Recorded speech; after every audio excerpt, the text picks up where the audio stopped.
Hello, my name is Martyr, and this is the indie game of the week, Cities Skylines, and thank you for watching. Skylines is a city building strategy simulator, guys. You've seen games like this before. Obvious and biggest comparisons will be against the SimCity game, guys. Now, I have played some city building games, guys, Banished, Prison Architect to a certain extent, and some others, guys.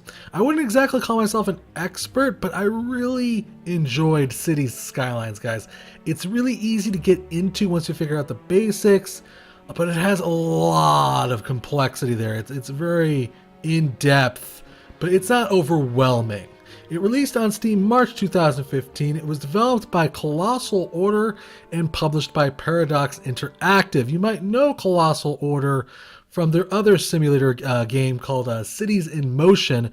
Of course, you know Paradox Interactive because they publish a lot of cool games like Mountain Blade, Crusader Kings, Magica. They just publish really cool stuff. You can go ahead, guys, and get Cities Skylines on Steam for $29.99. Now, I'm going to give a little bit of a warning right here. This is a vast and complex game, guys. Like I said, it's easy to start playing, and when you learn the basics, you get really into it, but there's just a whole lot of things to cover in this game that I'm going to try to cover in hopefully at about 20-minute to 25-minute time span here. So, of course, we're going to start off with the options. Now, there's a whole buttload of options here for you to manipulate and for you to enjoy. The game does go up to 1080p resolution. There's also a whole bunch of graphics manipulation that you can do here.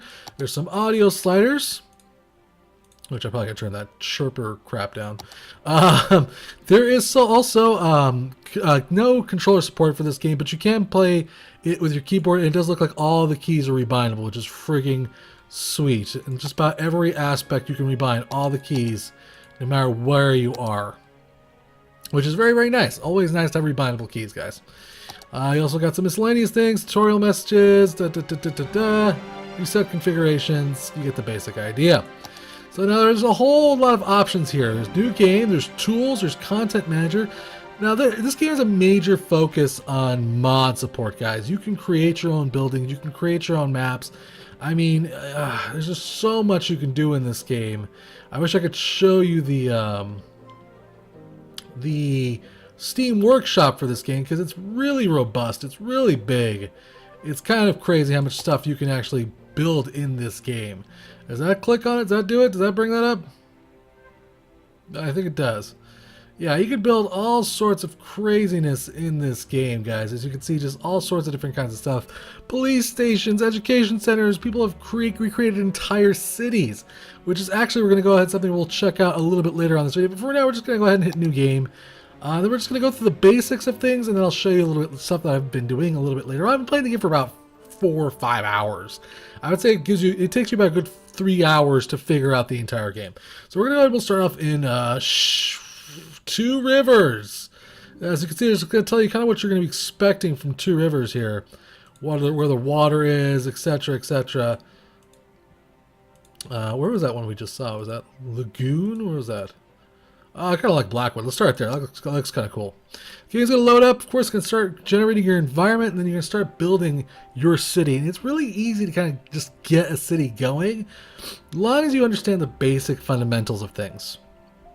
And I will say that the game does a pretty good job of tutorializing it for the most part, but the tutorial, I will say, can be maybe a tiny little bit better. So as you can see, this is just this vast land here, and very wet also. I'm going to close that. Now, we will basically starting off in this one little square here, but just for you to understand, you will be eventually accessing most of the areas that you're seeing here on the screen. I'm going to pause the game right now. That way time doesn't pass by. Yeah, you will actually basically be actually building an entire city across all these rivers, across all these places, into all 4 corners of this land. It's not easy. Matter of fact, it's right damn well difficult. But first we need to connect our city to the major highway. So we're going to start off by basically building roads. There is a shit ton of roads here, guys. These are the guys that made Cities in Motion, so you can imagine they have kind of a proficiency in different kinds of road construction. They really want you to get a feeling that you can create lots of different kinds of roads here. From multi-lane roads to highways to all sorts of crazy stuff here. we of course start off with just the basic road. And we're just going to like start off, I don't know, I'm just going to wing it here, guys. I'm not going to be doing anything too terribly professional. I'm just kind of winging it here. I have 2 roads going that way, and then I'll do like a little triangle thing here. There we go. Now we got kind of like a weird setup going on, but we can work with this. Now, anybody who's familiar with, sim games or city building games is going to understand the next part. You basically have to designate your sectors to each part of the city. So, green is residential, blue is commercial, and then yellow is industrial. Now, these zones will all have interactions with each other, and some of them don't like being next to each other.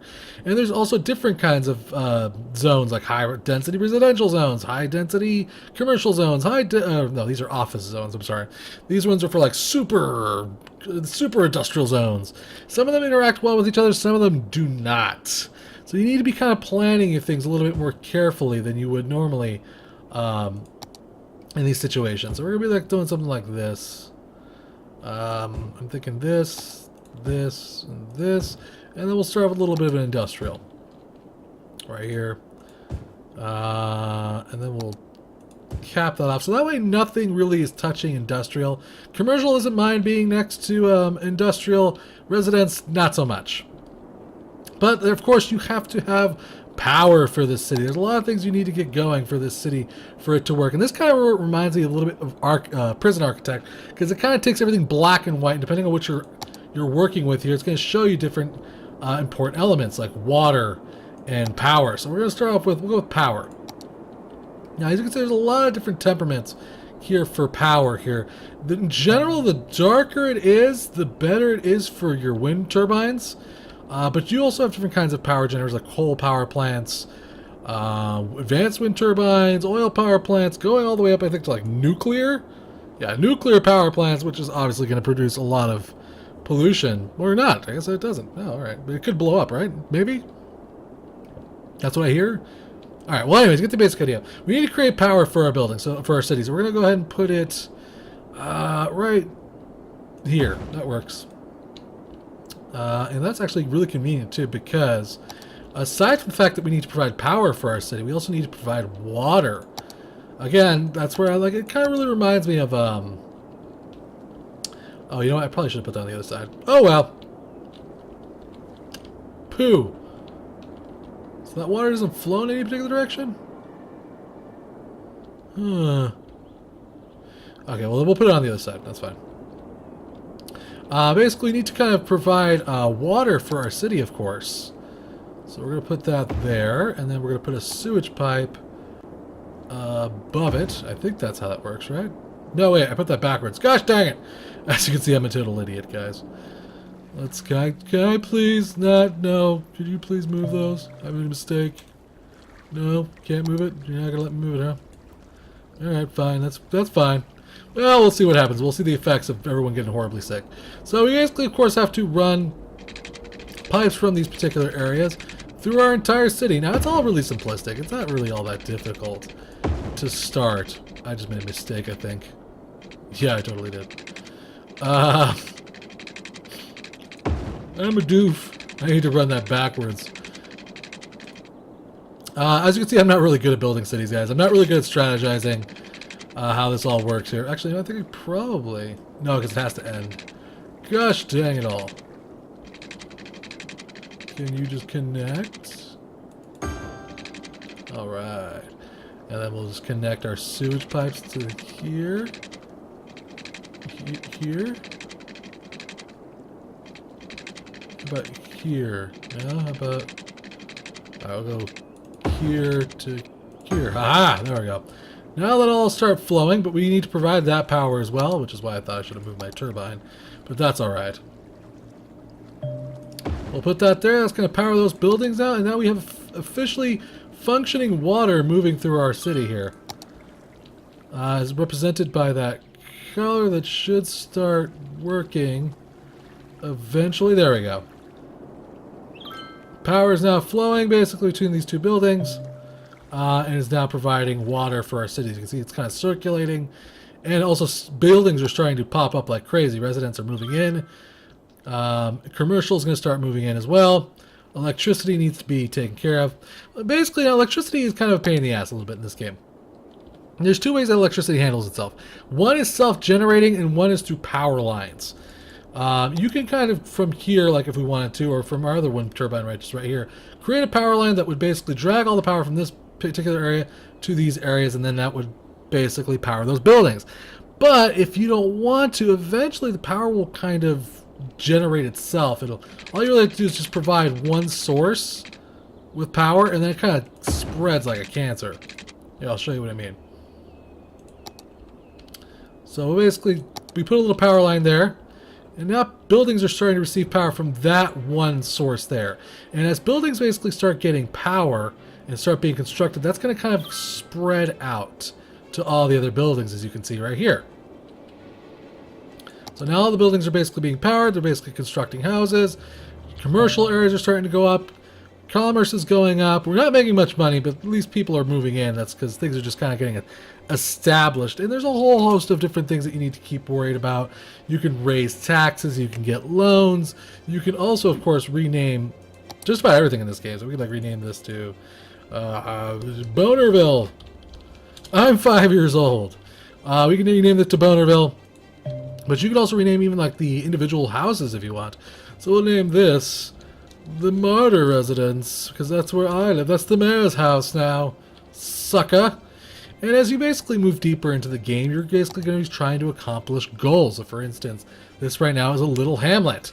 And our basic goal is just to get our population up to 340, and then that will level us up essentially to the next level, and basically allow us to kind of grow our city more and add more complexity as we get deeper and deeper into the game. So let me give you an example of that. I'm going to actually load up another game right now. We'll go ahead and load up this one. That should be fine. And this will give you a pretty good example of what I'm talking about. As the game gets more, it's easy to get into. It's just difficult to master at first. And then as you get deeper and deeper into the game, obviously it's going to get a little bit more and more complex. So this is Rockfield, or Martyrville, I should have called it 1.0. This shows you all the statistics of my buildings, how they're leveling up. Yes, buildings can level up. There's a little meter right here that shows you how basically the buildings are leveling up. There's a whole lot of complexity to this game, like I said, guys. So as you can see, this is Martyrville right here. This is kind of the first design I came up with.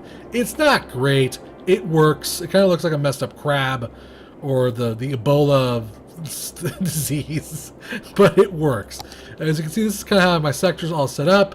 Commercial kind of in the middle, residential to the left, and then I have industrial shooting out that direction. But as I've gotten basically forward, I actually have a population of 1,773 citizens, which has given me access to quite a few things. So I can build, like for instance, schools. I've gotten access to policies, all sorts of cool stuff here, and eventually I'll get access to the last thing, which is transportation. And I think this one is monuments, right? Monuments. So basically, as you can start leveling up and getting deeper and deeper into the game, you're going to get access to new things, guys. So, for instance, garbage routes. You basically need to set up a landfill, so that way garbage is being taken care of throughout the entire city. You need to set up a clinic, so that way if anyone gets sick in the city, they know where they can go to get some help, get some assistance with that. But as you can see right here, it starts kind of fading out from the green. That basically lets you know that those areas are not necessarily in that field of care. The more greener it is, the better it basically is for you. Basically, that area will be taken care of by this one clinic. This area will be taken care of by that one fire department. But as you can start going outward farther and farther, you're going to start needing to set up other fire departments. You're going to start needing to set up other police departments, all while maintaining a budget. Schools, everything, the whole shebang. You're going to need to take care of it all. Also, this is right here. This is basically lets you set up parks, basically kind of like decorations. It brings tourists to your city, makes it more attractive. I haven't actually had any chance to set any of these up in my city currently. These are unique buildings, which are kind of like you can only get access to depending on your goal. You have to have a goal to have access. You have to have like something accomplished to get these in your city. It's not necessarily the easiest thing in the world to get done. So, for instance, the Mall of Moderation. The small is not so posh, but has lots of small, cheap shops. Requirements for building the medical center. You get the basic idea. This is the economy screen where you can alter all sorts of crazy stuff from taxes to how much those particular areas are receiving money. You can also alter transportation. Lots of different kinds of transportations. Boats, cars, trucks, planes. Lots of different sets. Of course, you can get loans here. Alter the taxes. This basically shows you your overall budget right here. This basically down here just gives you access to basically everything you're using to manipulate the entire game.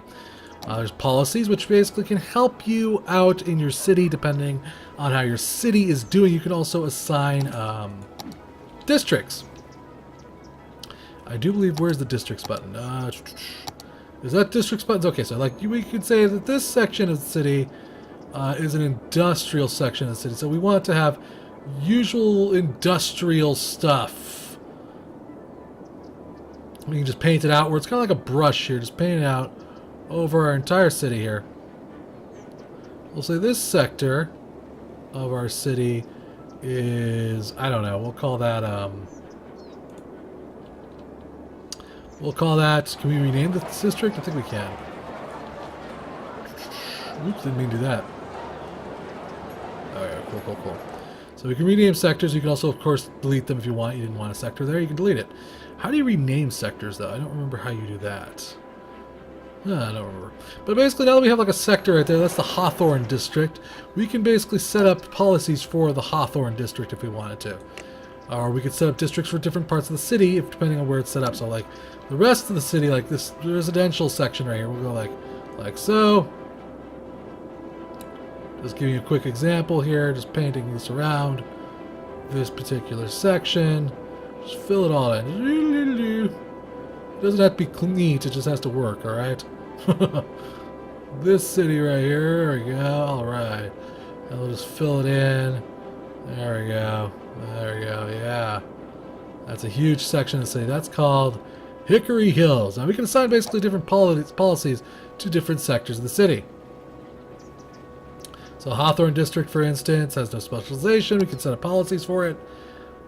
We can say, okay, well, we want you to have power usage, but this particular section does not. But this part of the city does. And that'll basically affect the city in different ways. Your power grid, it'll affect everything in different ways. You have a lot of in-depth control of your city here, guys. And it gets pretty freaking crazy. As far as graphics go, the game is gorgeous. You can zoom in really close and get a lot of detail in these buildings, guys. It looks really gorgeous. Matter of fact, someone has modded the game that you can actually go into first-person mode and walk around your own city. Oh, that purple stuff is pollution. Yeah, it's just a really gorgeous game. The controls are tight. You basically have, WASD controls. You can zoom in, zoom out really far. You can also put your mouse at the edge of the screen if you want to zoom out that particular way. But yeah, it's just a really gorgeous game. The sound effects, the music work really well. The controls are really nice. The game does also feature a buttload of steamy goodness, guys. I'm going to load up something pretty freaking awesome here. Because this game, of course, is all about mod support, guys. I'm going to load up New York City. That's right, you heard me correctly. Someone took the painstaking time to recreate New York City. It's not an exact replica of New York City. For instance, it doesn't have like the Statue of Liberty, I think. But it's still a really impressive sight when you see it. Yeah, the game does have like steamy goodness, Steam cards, Steam achievements, all that good kind of stuff, guys. It has virtually no bugs. I haven't ran into really any bugs whatsoever, guys, while playing this game. It's very, very well designed, very, very, very well made. Easy to play, difficult to master. It even says it on the Steam page. They ain't kidding, guys. So as you can see, holy crap, look at this, guys. This is freaking New York. How cool is that? This is actually the city where I was born, guys. This also gives you just an example of how just varied the buildings are. There's lots of different kinds of building types in this game. I'm just going to go right here and just zoom in and just kind of scroll down the street here. Just get an example of everything you're looking at right here. How gorgeous that is. There's a statue right there. It's pretty freaking cool. Getting a little choppiness of how big the city is, but that's okay. I just want to show you guys just all the skyscrapers and the noises you'll be hearing. This is Central Park right here, guys. How freaking cool is that? I mean, this was made by a fan. There's New Jersey. You could actually check out the districts by hitting the map here, and it'll show you all the different districts like that. Central Manhattan, Lower Manhattan, Financial District, Upper Brooklyn, Lower Queens. It's kind of crazy here. All the designs that go into this game. Oh, this little twitty bird up here, that basically just lets you know how your citizens are feeling in the city. Like if they're complaining about something in particular, like, oh, we need more water pipes, or whatever have you. So as you can see, just someone took the painstaking effort to design this entire city. All the piping that goes through it. It's pretty freaking awesomely designed, I have to say. It's very well designed, it's really cool. Someone took the time to recreate the city from GTA, guys. There's a lot of different complexity here. It has a lot of detail. It's really, really freaking neat. Now we're going to go ahead and show off even the modding. We're going to go back to the main menu here, guys. And that's probably where we're going to wrap up the videos, which will show you a little bit of the modding that I did. We'll just go to, where is it? I think it's under Tools, Map Editor, Load. This is just me screwing around. I'm not a map editor. I'm not a modder. I'm not really good at it, but it's still really neat to kind of check out and play with. And I thought it was worth mentioning for sure. You can basically create your own maps, create your own areas to create cities in. And this is just one example of just the different kinds of things you can do. Like I built this huge, humongous, well, kind of Lord of the Rings style mountain here. That shows you the checklist of things that you need to add for it to be habitable. But yeah, basically I created this huge mountain, then I put a waterfall down it. And you could actually add water. You could flood the land here. Let me show you. It's kind of hilarious. Real time. And now the land is being flooded. It's kind of hilarious. I'll take that away, and then suddenly it just goes away. Man, you can create valleys and fill it up with water, and you basically have this huge space here for you to mess around with. The water's pouring out in different directions. That's kind of funny.